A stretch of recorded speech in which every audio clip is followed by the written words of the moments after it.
Hello, আপনি তো আরেকটু হলে পড়ে যেতেন। Are you okay? আমি আজকে ওনাকে ডিনার করাতে চাচ্ছি। এটা কি করে সম্ভব? শোনেন, বেশি পুরুষত্ব দেখাতে যাবেন না, হ্যাঁ? কিছুক্ষণ আগে আপনার ওয়াইফকে আমি সেভ করেছি, সো আপনি ট্রাস্ট করতে পারেন। উনি আমার সঙ্গে যাচ্ছে, ওকে? কিন্তু তুমি একা কি করবে?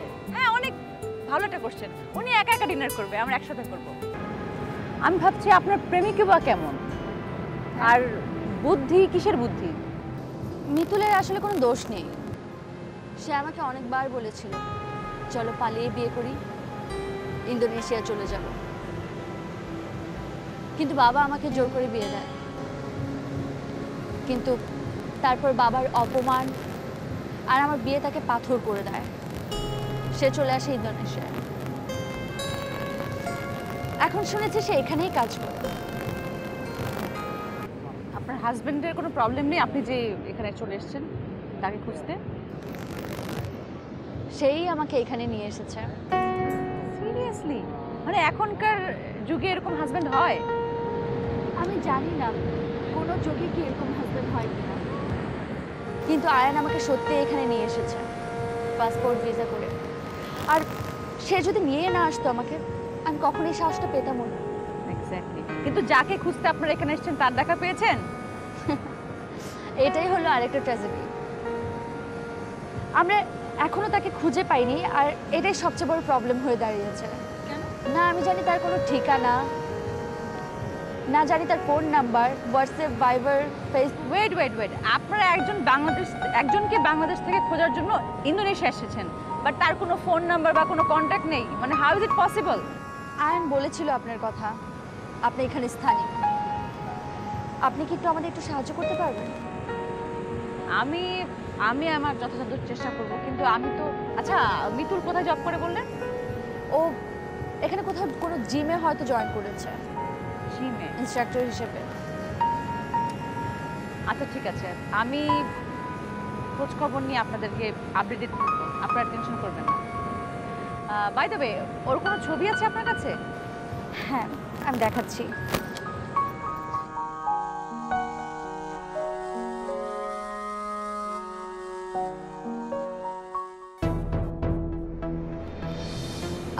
আপনি কি ওকে চেনেন? চেনা চেনা লাগছে। নো প্রবলেম, আমি খুঁজে বের করব আপনার মিতুলকে। ধন্যবাদ।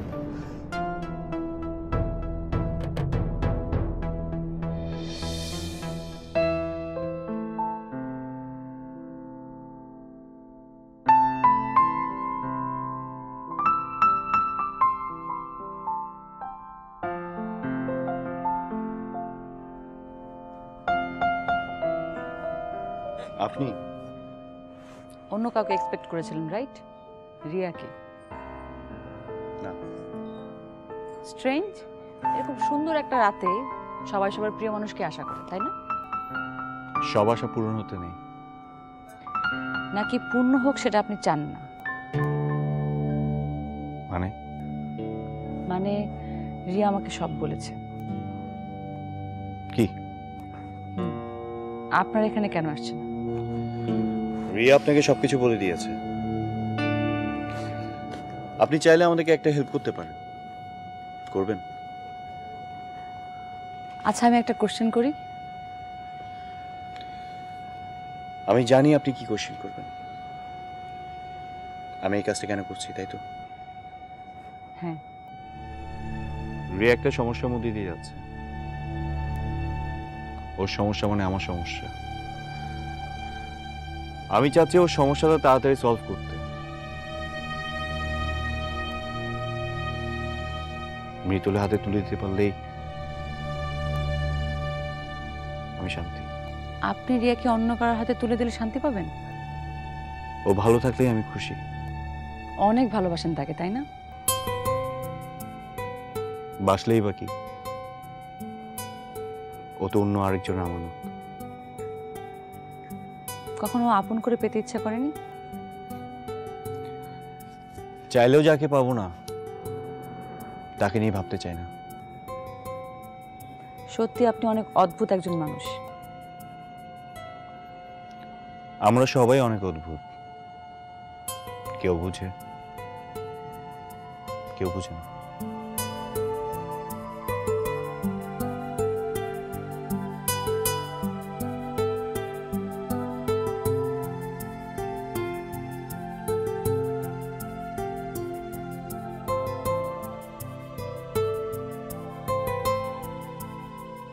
সারাটা দিন তোমাকে দিয়ে দিলাম।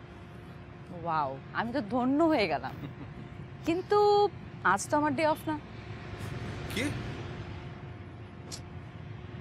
তাহলে আর কি আমার ব্যাড লাক। আচ্ছা, তোমাকে একটা কথা জিজ্ঞেস করব। পারমিশন নেওয়ার কি আছে বলো। রিয়াকে? তুমি তুমি রিয়ার কথা কোথা থেকে জানলে? তার মানে তুমি রিয়াকে চেনো? চিনি মানে? রিয়া আমার?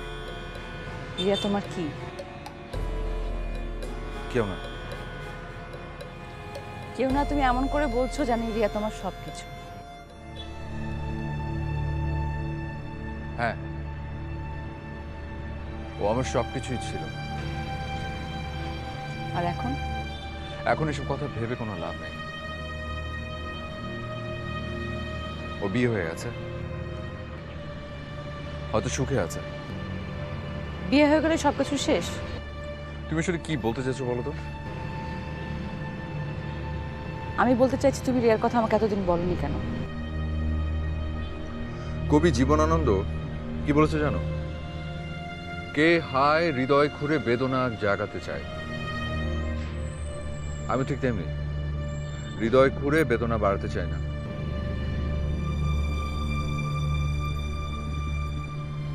রিয়া হচ্ছে আমার অতীত, যে অতীতটা ভুলে থাকলে আমি ভালো থাকি।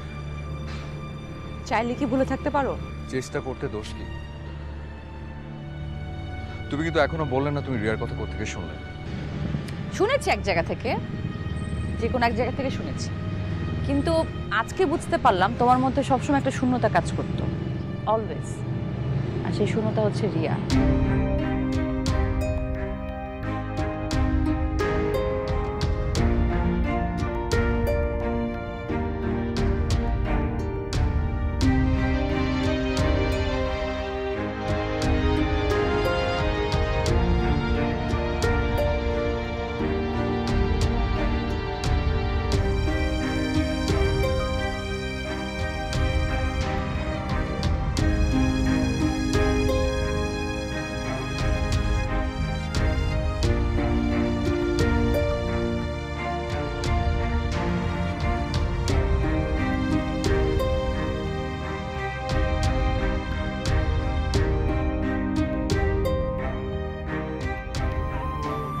কি মন খারাপ? কই না তো। দেখে তো মনে হচ্ছে। না, ঠিক আছে। একটা জিনিস কি জানেন, নিয়তি এমন একটা জিনিস যা আমি কখনোই বিশ্বাস করতাম না, কিন্তু এখন করি। তাই সবকিছু নিয়তির হাতেই ছেড়ে দিয়েছি। আচ্ছা রিয়া, ধরো তোমার মিতুলের সাথে দেখা হয়ে গেল, তুমি তখন কি করবে? ওকে জড়িয়ে ধরবো। তারপর? কেন এসব জিজ্ঞেস করছো? জিজ্ঞেস করছি কারণ ধরো তোমার সঙ্গে মিতুলের দেখা হয়ে গেল, কিন্তু মিতু তোমাকে ফিরিয়ে দিল যখন জানতে পারলো তোমার বিয়ে হয়ে গেছে। তখন আমি ওকে খুব ভালো করে চিনি, ও কখনোই এমন করবে না।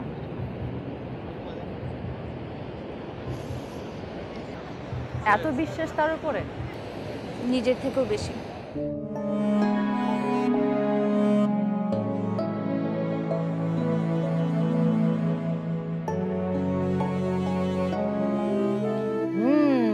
এখানকার স্প্যাগেটিগুলো অনেক বেশি আমি রিয়া আসলে অনেক ভালো হতো, মিস করছে। আপনি তো ওকে অনেকবার রিকোয়েস্ট করেছেন। মানে আপনিও ওকে রিকোয়েস্ট করেছেন, তাও আসলো না? আমাকে গুরুত্ব দেওয়ার এমন কোনো কিছু নেই। শোনেন, আমি কারো কাছ থেকে শুনেছিলাম আসলে এই গুরুত্ব দেওয়ার ব্যাপারটা না মানুষের মানে রিয়াকশনের উপর নির্ভর করে, কিভাবে আপনি তাকে বলছেন কথাটা সেটার উপর নির্ভর করে। যেমন ধরেন আপনার পা মচকে গেছে, হ্যাঁ, সেটা আপনি যদি হেসে হেসে বলেন আমার পা মচকে গেছে, মানে কেউ এটা কোনো গুরুত্ব দিবে না। কিন্তু আপনি যদি সিরিয়াসলি বা খুব নর্মালভাবে বলেন যে আমার পাটা মচকে গেছে, তখন সেটার দিকে মানুষের গুরুত্বটা অন্যরকম হবে। কারেক্ট? আপনি কিন্তু ভালোই বলেছেন, কিন্তু একটা কথা কি জানেন, আমি রিয়াকে যেই ভঙ্গিতেই বলি না কেন তাতে কোনো লাভ নেই। এনিওয়েজ বাদ দেন। আপনি তো মিজুলকে অনেক জায়গায় খুঁজেছেন, কোনো রেজাল্ট পেয়েছেন? মিতুলকে খুঁজে পাওয়া যাবে, কিন্তু সমস্যাটা অন্য জায়গায়। আমার কাছে এটা অনেক বড় সমস্যা মনে হচ্ছে। আরেকটা সমস্যা আছে, ওটা সলভ করতে হবে। কোথায়? বলছি, মিস্টার আয়ান, আপনি কি একবারও ভেবেছেন রিয়াকে মিতুলের হাতে তুলে দেওয়ার পর আপনার অবস্থাটা কি হবে? মানে আমি কিন্তু সমাজের কথা বলছি না, আমি আপনার নিজের কথা বলছি। রিয়া যখন মিতুলের কাছে চলে যাবে তখন আপনি কি করবেন? আমি আমাকে নিয়ে ভাবছি না। কিন্তু আমি আপনাকে নিয়ে ভাবছি। ইনফ্যাক্ট আমি এই কটা দিন আপনাকে নিয়ে শুধু ভাবছি। সরি। আয়ান দেখুন, জীবনের অঙ্গটা এত সহজ না। আপনি আপনার নিজের কথা একবার চিন্তা করুন। আপনি কি চান না আপনার ভালোবাসার মানুষটাকে ধরে রাখতে? আপনি যেভাবে বলছেন মনে হচ্ছে কি জানেন, আমি চাইলে সবকিছু ঠিক হয়ে যাবে। হ্যাঁ, করেও ফেলতে পারি, কিন্তু আপনি শুধু আমি যা বলবো তাই করবেন, আমার কথা মতো প্রতিটি কাজ করবেন, তারপরে দেখবেন হয়ে গেছে। আপনি এসব কিছু কেন করতে যাচ্ছেন? যে কারণে আপনি করছেন, আপনি চান সত্যিকারের ভালোবাসা এক হয়ে যাক, মানে রিয়া আর মিতুল এক হয়ে যাক। এক্স্যাক্টলি আমিও সেরকম চাই।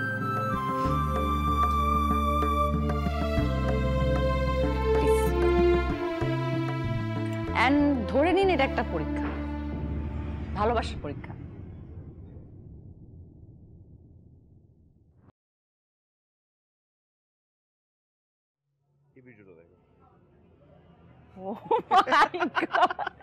সিরিয়াসলি এটা কি তুমি করেছো? এটা এত হাসির কি হলো? Riya, I must say, Ayaan এত বেশি ফানি, স্টুপিডের মতো কিরকম একটা ভিডিও করেছে দেখো। আয়ান? আয়ান? ও আচ্ছা, অ্যাকচুয়ালি আমি আয়ানকে প্রথমে আয়ান মানে ভাইয়াও বলেছিলাম, বাট হি ডিডন্ট লাইক। ও বলেছে নো ভাইয়া টাইয়া, অনলি আয়ান। সো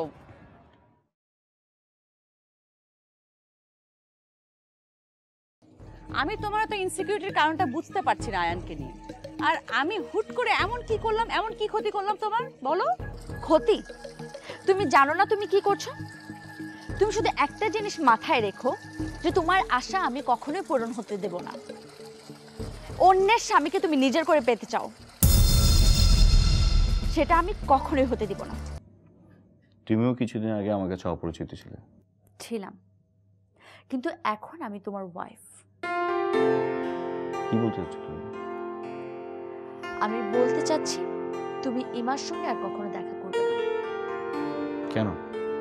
এত কিছু আমি তোমাকে ব্যাখ্যা করতে পারবো না। তুমি বলো তুমি আমার কথা শুনবে কি?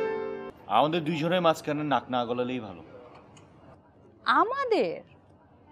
আপনি হয়তো ভুলে গেছেন দুদিন পরে আপনার স্ত্রী আরেকজনের হয়ে যাবে।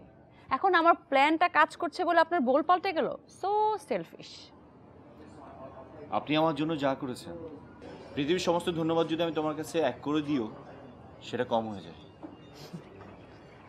তারপরে বল তোমার কি লাগবে? যদি বলে আপনাকে চাই?